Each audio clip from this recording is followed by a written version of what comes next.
Para assistir a parte 2 é melhor que você já tenha olhado a parte 1 antes. Aqui na parte 2 do vídeo a gente vai ver sobre a desvalorização das ações, a relação das Americanas com bancos como o Nubank e os demais bancos que sofreram prejuízos, a relação das Americanas com os fundos imobiliários, como ficam as empresas de auditoria, como ficam as outras empresas do trio de sócios das Americanas, qual o papel do Estado diante de tudo isso, e a BlackRock, o gigante estrangeiro que caiu no golpe.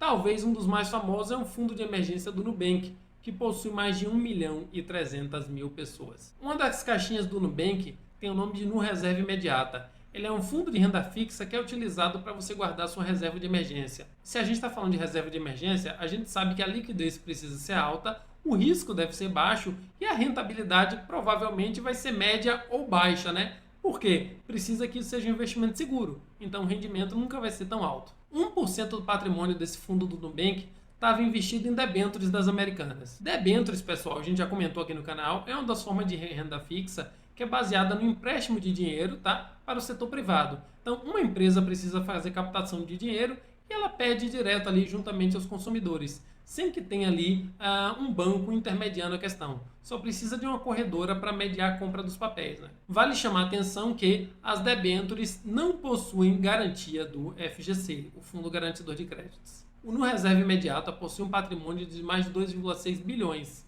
sendo que em dezembro de 2022, quase 23% desse fundo estava aplicado em debêntures. Estima-se que 1% desse fundo esteja associado a debêntures das lojas americanas. No dia 9 de janeiro, antes de vir a público essa crise, as americanas estavam emitindo debêntures com as seguintes características: CDI mais 3% ao ano, ou IPCA mais 8,14% ou 110% de CDI. E aqui eu aproveito para fazer uma inserção e chamar a atenção de vocês. Pessoal, você vai se meter num debênture, crédito privado, sem garantia do FGC, para receber 110% de CDI? Vocês sabem que o Banco Sofisa tem um investimento que paga 110% de CDI com liquidez diária, ou seja, você pode sacar quando você quiser e ainda tem garantia do FGC. Quer coisa mais segura sobre que isso? Se você quer conhecer mais sobre esse produto, eu vou botar um card aqui para você dar uma olhada, tá? Que eu já fiz um vídeo detalhando todas as explicações desse produto.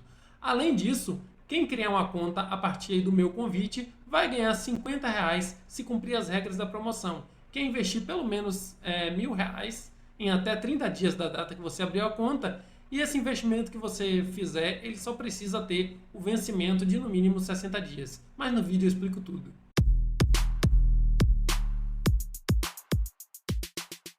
O que eu quero dizer é que no dia que essa crise das Americanas foi divulgada, as taxas saíram de CDI mais 3% ao ano para CDI mais 23% ao ano. Ou seja, em razão da mudança dessa taxa de juros, o que aconteceu? Fenômeno da marcação ao mercado. Isso fez com que os títulos do Nubank perdessem valor. Por isso, o dinheiro das pessoas estava guardado dentro das caixinhas do Nubank, teve aí essa perda de valor. Aqui a gente pode ver então uma matéria mostrando que as americanas então anunciaram que não vão mais pagar os juros dos debêntures. O que eu quero dizer é que fica o aprendizado. Você pode investir nessas coisas para buscar uma renda mais alta? Pode sim. Mas você vai investir nessas coisas um dinheiro que você precisa ter segurança como dinheiro da reserva de emergência? Não. Nunca é interessante você associar a sua reserva de emergência ao risco do crédito privado. Quem também perdeu dinheiro foram os acionistas das americanas, que viram aí a ação desvalorizar de R$12 para 71 centavos. Aqui, pessoal, vale a pena a gente chamar a atenção para um fato curioso. Quando você olha o PVP da empresa, ou seja, o preço dividido pelo valor patrimonial da empresa, ele caiu para 0,04. O que isso quer dizer? Isso quer dizer que a cada R$1 de patrimônio da empresa, você vai estar pagando 4 centavos se você comprar uma ação hoje. Isso quer dizer que é bom você investir nas americanas? Não, galera. Por quê? Primeiro, esse valor patrimonial da empresa aí está errado, tá? Com certeza ele não foi atualizado a partir das novas dívidas da empresa. Isso fica óbvio, fica claro quando a gente olha aí que a empresa hoje possui um patrimônio líquido de 15 bilhões e uma dívida de quase 3 vezes esse valor do patrimônio, que é uma dívida de mais de 43 bilhões. Outro grupo que está preocupado aí com a questão das americanas são os bancos, porque eles possuem quase 19 bilhões em dívida junto com as americanas. E essa dívida está distribuída da seguinte maneira. A gente vê que Bradesco, Santander e Itaú são os que têm aí uma fatia maior da dívida, tá? Mas a gente teve uma movimentação importante aí do banco BTG. E a gente também vai chamar a atenção aqui do banco da Ecoval e do BV Financeira. Por que eu estou falando isso para vocês? Porque assim, a gente sabe que esses bancões maiores, eles são aí mais robustos, eles conseguem ter um patrimônio maior, têm maiores lucros, eles conseguem sobreviver mais facilmente a uma crise dessa. Porém, a gente sabe que para o banco BTG e para o da Ecoval, isso pode ser um problema mais grave. Além disso, o BTG e da Ecoval são os dois aí que realmente a gente acaba utilizando mais como corretora de investimento do que como banco propriamente dito. Apesar dessa crise, pessoal, as ações desses bancos não caíram muito, tá? Talvez a ação que tenha mais variado aí tenha sido a do BTG, que variou de 23,82 para 21,30. Aparentemente, o BTG foi quem mais sentiu o golpe, porque eles já entraram numa ação judicial contra as Americanas que dizia o seguinte, abre aspas, os 3 homens mais ricos do Brasil, com um patrimônio avaliado em 180 bilhões, ungidos como uma espécie de semideuses do capitalismo mundial do bem, são pegos com a mão no caixa daquela que, desde 1982, é uma das principais companhias do trio. 2 dias depois, eles têm a pachorra de vir em juízo pedir uma tutelar cautelar preparatória de uma recuperação judicial para impedir os credores de legitimamente protegerem seu patrimônio à luz da maior fraude corporativa que se tem notícia na história do país. É o fraudador pedindo às barras da justiça proteção contra a própria fraude. Pessoal, parece que o BTG sentiu. É possível que para eles uma perda de 2 bilhões seja muito mais grave do que, por exemplo, o Bradesco ter perdido aí 4,8 bilhões. Perdido não, né, pessoal? A gente sabe que existe aí a possibilidade das Americanas pagar, ou não. Em resumo, galera, quem perdeu? Os pequenos acionistas que perderam dinheiro. Eram mais de 130 mil pessoas, 130 mil CPFs que possuíam ações das Americanas. Mais da metade dos papéis das Americanas estão pulverizados pelo mercado. Existem vários pequenos investidores com percentual mínimo da empresa. E as ações Americanas vinham se valorizando ancoradas na ideia de que o comércio eletrônico estava ampliando as vendas. Chama atenção que, é claro que a desvalorização dos papéis não significa necessariamente perda de capital. Um acionista pode simplesmente não vender e esperar que as ações dessa empresa voltem a se valorizar. Só que no caso das Americanas a gente tem um problema. Porque se as ações caíram aí cerca de 85%, isso significa que precisaria haver uma alta de mais de 566% para que as ações voltassem ao mesmo valor. Na verdade, quando a gente vai olhar hoje, a situação é pior, né? Se a gente faz as contas aí com os valores mais atuais, a gente vê que as ações das Americanas já perderam mais de 95% do seu valor. Mas não é só essa galera que perdeu dinheiro, pessoal. Os bancões perderam dinheiro, as pessoas físicas perderam dinheiro, quem investia na renda fixa perdeu dinheiro, quem tinha ações perdeu dinheiro, mas os fundos imobiliários também perderam dinheiro. Vou mostrar para vocês agora quais foram os fundos imobiliários mais impactados com a crise das Americanas. Esses aqui são os fundos, ó. Max R11 tinha 34% da sua renda vinda das Americanas. GG RC11 19,91%. XPLG11 8%. LVBI11 7%. BRCO11 6%, VUR11 1%, RBRL11 eles não informaram, mas eles disseram que rescindiram o contrato com as Americanas. E tem também o Fundo de Investimento Vila Olímpica Corporate. Esse fundo, pessoal, alugava 3 mil metros quadrados aí para a AMI. Isso representava 30% da área total do fundo.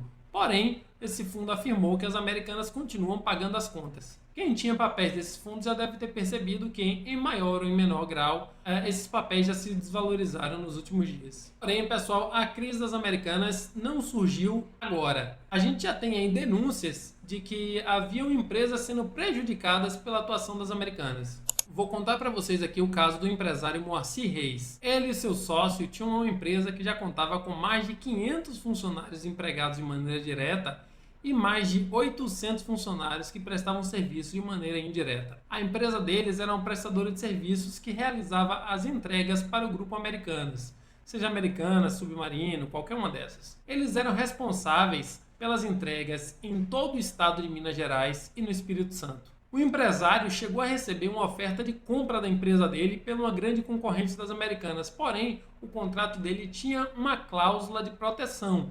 Caso alguém quisesse comprar a empresa dele, ele deveria dar preferência de compra para as Americanas. E foi isso que ele fez. Para cumprir o contrato, ele falou com as Americanas: olha só, tem um concorrente seu grande aqui que está querendo comprar minha empresa. Vocês vão querer ou não? E as Americanas então começou a negociar para fazer a compra da empresa dele, que tinha sido muito bem avaliada por essa outra empresa, um ótimo valuation, tinha ganhado valor no mercado. E as Americanas ficou enrolando ele, e aí 15 dias depois eles simplesmente decidiram que não iam comprar mais empresa e informaram que eles também não iriam fazer mais entregas a partir da empresa dele e simplesmente trancaram todos os créditos que eles tinham para receber.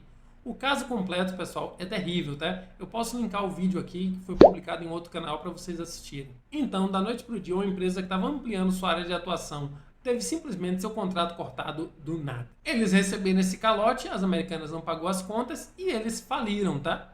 Então, além da perda dos bens, da perda do patrimônio, eles perderam casa, carro, dinheiro, perderam a própria empresa, eles também começaram a perder a saúde. Moacir teve um infarto e o sócio dele começou a viver com síndrome do pânico. Inclusive, há uns tempos atrás, o filho dele já tinha tentado denunciar o caso à imprensa, mas ninguém deu retorno, ninguém deu valor a isso. E aí, pessoal, nos abre uma última questão. Qual o papel do Estado em tudo isso? Existem algumas pessoas que já estão apontando que o Estado brasileiro deve intervir para colocar panos quentes e salvar a empresa. Porém, quando a gente pensa sobre a ótica do livre mercado, a gente pensa que a empresa simplesmente deveria ser deixada e se tivesse que falir, que ela fosse a falência. O mercado absorveria o espaço deixado por ela. Porém, nesses casos, pessoal, a gente tem que pensar que não é apenas uma empresa e números. A gente está falando de famílias e vidas. Famílias e vidas que vão ter a sua situação arruinada como o próprio empresário Moacir teve. Imaginem que são mais de 100 mil pessoas que estão diretamente relacionadas com as Americanas. Se todas as pessoas perderem seu ganha-pão da noite para o dia, quantas famílias brasileiras estarão passando por uma enorme crise? Se essas famílias forem deixadas à própria sorte, provavelmente o Estado brasileiro vai ter que intervir para que elas não morram de fome e aumente seus gastos aí pagando programas sociais, pagando alimentação para essas famílias. Por outro lado, parece estranho o Estado brasileiro intervir, porque pensem bem, se o Brasil intervir, o que é que ele vai fazer? Ou as empresas públicas, como os bancos públicos, vão fornecer crédito subsidiado para essa empresa, ou o Estado brasileiro vai parcelar seus tributos, parcelar sua arrecadação, deixar de arrecadar por um momento, para receber esses valores futuramente. O que é estranho é que se o Estado tomar qualquer uma dessas ações, isso quer dizer que nós, população brasileira, estaremos abrindo mão dos nossos recursos, dos recursos que seriam arrecadados pelo Estado, que seriam utilizados conosco, para pagar uma dívida de uma empresa. E uma empresa que tem como seus 3 principais donos homens bilionários que têm mais de 180 bilhões em patrimônio. Eles lucraram muito durante todos esses anos que o balanço patrimonial da empresa foi feito de maneira incorreta. E até algum tempo atrás, eles eram os mandatários diretos da empresa. Hoje, eles são donos de quase 1/3 das ações das Americanas. Com essa situação, então, a gente chega na escolha de Sofia. De um lado, se o Estado brasileiro é quem for salvar essa empresa, a conta será paga por nós, os contribuintes. Nós iremos pagar as contas das Americanas, inclusive o lucro dos dividendos que eles receberam de maneira inadequada, lucro privado. A gente vai pagar com dinheiro dos nossos impostos. Por outro lado, se o Estado não intervir, existirá então toda uma cadeia de empresas que poderá ir à falência, além de todas as empresas que estão diretamente associadas ao grupo Americanas. Temos empresas que prestam serviço para eles, empresas que utilizam as Americanas como marketplace, empresas que realizam as entregas para as Americanas e seu grupo de empresas, empresas que produzem para vender para as Americanas e os próprios bancos que também aí têm créditos para receber junto a essa empresa. Se isso tudo não bastasse, pessoal, essa crise também envolve 2 últimos pilares que a gente vai falar aqui rapidinho. Um desses pilares são as empresas de auditoria. O balanço contábil das lojas Americanas foi auditado e não foi encontrado nenhum erro em 40 bilhões de dívidas não declaradas. É possível continuar levando a sério empresas de auditoria depois disso? Será que a gente pode confiar em uma empresa que contrata outra empresa para realizar a auditoria dela mesma? Então, se eu te contrato para realizar uma auditoria da minha empresa, será que você vai fazer uma auditoria séria, com escrutínio total, tentando identificar todos os erros? Eu sou seu contratante. Eu que estou te pagando para fazer auditoria. Possivelmente você tentaria me agradar com o resultado do seu trabalho, não? Talvez essas empresas não estejam tão preocupadas em encontrar as falhas nos balanços de contabilidade. Elas só queiram simplesmente corroborar com as informações que foram autodeclaradas pelas empresas. Será que isso não fará com que o mercado perca a confiança nas empresas de auditoria? Se isso acontecer, pessoal, a gente começa com outro problema bem grande, sabe qual que é? O nosso trio de empresários de homens mais ricos do Brasil, eles possuem outras empresas. Será que os balanços contábeis dessas outras empresas estão sendo feitos de maneira correta? Esse trio, além de ser dono das Americanas, também é dono da 3G Capital, da cervejaria Ambev, do grupo Heinz, que faz ali o ketchup, da rede Burger King, dos restaurantes Brands International, responsável pela rede de cafeteria Tim Hortons, e pela rede Popeyes. Eles também possuem participação na Inova Capital, na Gera Venture Capital, que trabalha na área de educação. O Lehman ainda criou a Fundação Estudar. Já que nós estamos falando de educação, vou comentar isso aqui rapidinho. O Lehman criou aí uma fundação, né, que ajuda a formar políticos, formar lideranças, tá? E já existe hoje um movimento conhecido aí como a Bancada Lehman, tá? Que tem candidatos e políticos aí que são formados por ele e que começam a disputar as eleições. E, curiosamente, eles podem estar aí participando dos partidos políticos mais diferentes, mas tomam o mesmo posicionamento ali sobre inúmeros temas, tá? Então, o que é que eu quero comentar isso com vocês? Vocês acham que essas pessoas estão sendo formadas por ele? Vão votar algum projeto de lei, alguma coisa que possa gerar uma punição, que possa gerar aí um problema maior, que seja de acordo com as vontades dele? Acho que não, né? Então, não vou comentar aqui quem são, quem tiver curiosidade procura mais o tema aí na internet, mas eu acho importante que vocês tenham consciência disso. O Beto Sicupira criou a São Carlos Empreendimentos Imobiliários, uma empresa que ele criou para administrar os imóveis das Americanas. Mas hoje os imóveis das Americanas correspondem a apenas 10% do portfólio total dessa empresa. E aí eu pergunto, se o mercado começar a perder confiança nessas empresas, o que será que vai acontecer? Será que todas essas empresas não terão perdas grandes em seu valor de mercado? O nosso trio de empresários, Lehman, Teles e Sicupira, emitiu uma nota nesse final de semana. Eles não mencionaram a injeção de recursos próprios para ajudar na recuperação das Americanas. Eles apenas declararam que não possuíam conhecimento do caso. Mas então, a gente fica numa situação conflitante. A fama que esse trio possuía facilitava muito as operações das lojas americanas. A empresa possuía uma boa reputação justamente por ter pertencido ao trio e ainda contar com eles enquanto acionistas de referência. Quando eles alegam desconhecimento, eles estão então jogando contra a própria fama deles, porque nenhuma empresa vai crescer baseada na incapacidade de gestão dos seus donos ou no desconhecimento deles em relação à situação financeira da empresa. Eles são acionistas de referência das Americanas, já foram centro de gestão da empresa. Então, ou eles são ótimos gestores e conheciam sim a fraude e não fizeram nada em relação a isso, ou eles são péssimos gestores, desleixados e incompetentes por não terem a mínima noção do que está se passando dentro da empresa que eles participam. E essa situação já começou a repercutir em outras empresas associadas a eles, né? Então, vejam essa matéria aqui, ó. Olha o que aconteceu. Empresas associadas ao grupo 3G, que é o grupo desses nossos empresários, eles produziram uma avaliação da Eletrobras a preço abaixo de mercado para ela ser privatizada. Depois, então, a empresa foi privatizada por esse preço que eles sugeriram. Só que aí, quando a Eletrobras foi privatizada, adivinha quem se tornou o maior acionista preferencial da Eletrobras? Sim, o nosso grupo 3G, os nossos 3 empresários maravilhosos. Então vejam aí que eles estão sempre envolvidos em situações minimamente estranhas. Por fim, pessoal, vocês já devem ter ouvido falar da BlackRock. A BlackRock é uma empresa que é a maior gestora de recursos do planeta Terra. E essa gestora, mesmo sendo tão grande e tão importante, com certeza aí recebendo as melhores informações do mundo, concluiu no final do ano de 2022 uma compra de 5% dos papéis das lojas americanas. Sim, exatamente. Nas vésperas em que as ações das empresas se desvalorizassem mais de 95%, uma empresa estrangeira comprou 5% do total de ações das americanas. Isso serve para que a gente aprenda uma coisa.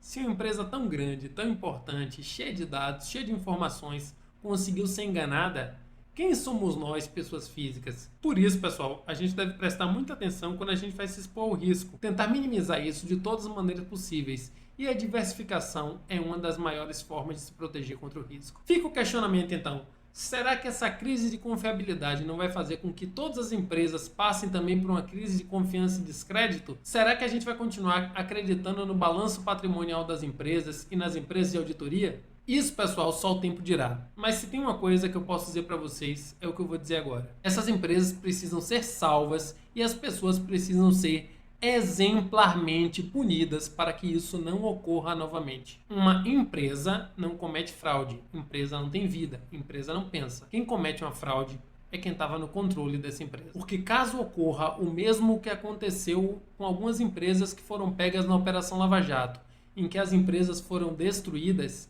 quem vai perder é o Estado brasileiro e, sobretudo, a sua população, que somos todos nós. Se você gostou desse vídeo, deixe seu like e se inscreva nesse canal para continuar recebendo as melhores oportunidades e as maiores notícias sobre o mercado financeiro. E se você quer aprender a investir de maneira tranquila e descomplicada, vem para o Investe Fácil.